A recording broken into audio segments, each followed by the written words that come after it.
एक पक्ष जो है वो बुरी तरह फंसा हुआ है। अगर राहुल मेन कारण नहीं होते तो जो हज़ारों करोड़ रुपया खर्च किया है बीजेपी ने और सरकार ने राहुल की छवि ख़राब करने को, तो वो क्यों करती। सीधी बात है कि भारतीय राजनीति में पिछले 9 साल में एक ही चरित्र ऐसा उभर के सामने आया है जो किसी से नहीं डरता। राहुल गांधी का जो सबसे बड़ा गुण है, जो केंद्रीय गुण जिसे आप कह सकते हैं, वो गुण है उनका निर्भय होना। और यही बात बीजेपी को और मोदी सरकार को सबसे ज़्यादा परेशान कर रही है। राहुल गांधी ने जब यात्रा शुरू करी थी तो राहुल गांधी ने क्या कहा था, वो जो एक छोटी सी कॉन्फ्रेंस थी उसमें, जिसमें सिविल सोसाइटी के नाम से लोगों ने राहुल गांधी को बुलाया था, कांग्रेस के 2 बड़े नेता उसमें मौजूद थे, दिग्विजय सिंह और जयराम रमेश, और संयोग की बात है कि पत्रकारों के रूप में एक अकेले हम वहाँ पे थे, बाकी कोई पत्रकार वहाँ पे था नहीं। खैर उसमें हमारा कोई इन लोगों ने बड़ा परेशान भी किया कि आप यहाँ से ट्वीट नहीं कर सकते, वो एक अलग किस्म की कहानी है जी, लेकिन हम वहाँ से करते रहे, खबरें आप तक सब लोगों तक पहुँचाते रहे। तो खैर राहुल ने उसमें क्या कहा था, राहुल ने उसमें कहा था कि कोई मेरे साथ आए या ना आए, मैं अकेला यात्रा पर जाऊंगा। ये यात्रा शुरू होने से पहले की बात है, ये कॉन्स्टिट्यूशन क्लब में ये मीटिंग हुई थी जी। तो उस वक्त भी राहुल को ये बात मालूम थी कि मेरे साथ चलने वाले लोग बहुत कम हैं, लेकिन अगर मैं सफल हो गया तो भीड़ अपने आप मेरे पीछे लग जाएगी। और वही हुआ। ये जो पटना अधिवेशन हुआ और उसके बाद बेंगलुरु अधिवेशन हुआ, ये राहुल की सफल यात्रा का ही परिणाम है। अगर राहुल कामयाब ना होते अपनी यात्रा में, यात्रा कामयाब नहीं होती, जनता उनका साथ नहीं देती, कांग्रेस के कार्यकर्ता उनका साथ नहीं देते, तो ये विपक्ष भी साथ में नहीं आता। तो आज की स्थिति में जो आप मेन सवाल पूछ रहे हैं और बड़ा वाजिब सवाल है कि 4 अगस्त को क्या होगा, तो ये सब कुछ इस पर निर्भर करता है कि राहुल कितने ताकतवर होते हैं या दिखते हैं। अगर राहुल ताकतवर दिखते हैं तो सब कुछ फैसला वही होगा जो राहुल के पक्ष में जाएगा। बड़ी सिंपल बात है ये। और अगर सवाल ये उठता है कि क्या राहुल आज की तारीख में ताकतवर दिखते हैं? नहीं दिखते तो ये इतना बड़ा गठबंधन कैसे बन जाता, 26 दलों का गठबंधन बन गया। और उसकी प्रतिक्रिया इतनी भयंकर हो रही है कि मीडिया से कह दिया गया है कि आप इंडिया ना लिखें।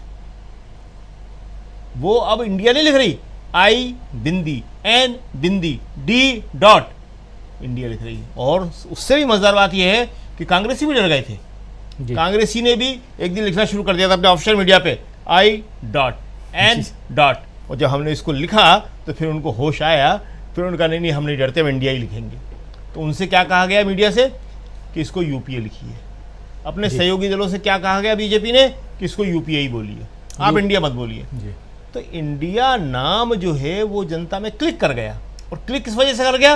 राहुल की सफलता की वजह से। नहीं तो आप अच्छे से अच्छा नाम रख लीजिए, नाम नयन सुख रख लीजिए, लेकिन आपके आंखों से ना दिखे तो कोई फायदा नहीं है जी। तो आज की स्थिति में राहुल की सफलता, राहुल की निर्भयता और राहुल की बेबाकी, उनकी राजनीतिक समझ। देखिए ये हमने कल शाम को ही लिखा था ये बात कि राहुल ने 1 साल पहले कहा था, उसके बाद राहुल ने भी उसको रीट्वीट किया। ये सब कहना ज़रा अच्छा नहीं लगता, मगर कई बार कहना पड़ता है, बताना पड़ता है चीज़ें। तो 1 साल पहले राहुल ने कहा था, फिर आपने उसको अपने टीवी पे भी दिखाया जी, कि पूरे देश में केरोसिन छिड़क दिया है, एक चिंगारी इसको नष्ट कर देगी। तो चीज़ें जो हैं अब किन स्थितियों तक जा रही हैं, इसका एक और उदाहरण हम देंगे कि आज मीडिया में से हमारे कई दोस्तों ने, कई साथियों ने ये कहा कि विपक्ष जो है, विपक्षी दल जो है, मुकेश अंबानी के पास एक प्रतिनिधिमंडल के तौर पर जाएं और उनसे कहें कि आपका चैनल ये नफरत फैला रहा है। तो हमने उसका जवाब लिखा, आज हम बता देते हैं, यहाँ पे ही बता देते हैं जो हमने उसका जवाब लिखा। हमने कहा जनप्रतिनिधियों को मुख्य ज़रूरत नहीं है, जनप्रतिनिधि बहुत बड़ी ताकत होते हैं, उन्हें मुकेश अंबानी को यहीं बुलाना चाहिए और या मैसेज के जरिए उन्हें संदेश देना चाहिए कि मिस्टर मुकेश अंबानी आपका चैनल यह कर रहा है। और केवल मुकेश अंबानी को नहीं, दूसरे चैनल मालिकों को भी, सबको ये संदेश बड़े साफ जाना चाहिए कि ये जो तुम कर रहे हो सबका सब गैर कानूनी है, देश विरोधी गतिविधियां हैं, देश को तोड़ने की साजिश है। तुम अगर ये कर रहे हो तो ये ठीक नहीं है। आप देखिए, अगर पूरी हिम्मत और ताकत से ये संदेश अगर दे दे इंडिया विपक्षी गठबंधन, कल से सब ठीक हो जाएंगे। और हमने वो लिखा, वो भी बता देते हैं हम जी। और इसकी हमने एक मिसाल दी कि वाजपेयी के टाइम पे यहीं से कांग्रेस ने एक संदेश दिया था। उस दिन के बाद चैनल और अखबार उसमें फर्क पड़ गया था। तो आज मुकेश अंबानी के पास विपक्षी दलों का गठबंधन जाएगा? नो, इससे ज्यादा तो खराब बात कोई हो नहीं सकती है। आप उनको बुलाइए यहाँ, उनको संदेश दीजिए और केवल मुकेश अंबानी को नहीं, सबको दीजिए। और मीडिया को ये बताना पड़ेगा, कांग्रेस को और विपक्षी दलों को, कि ये लोग जो कर रहे हैं वो सबका सब नियम विरुद्ध है।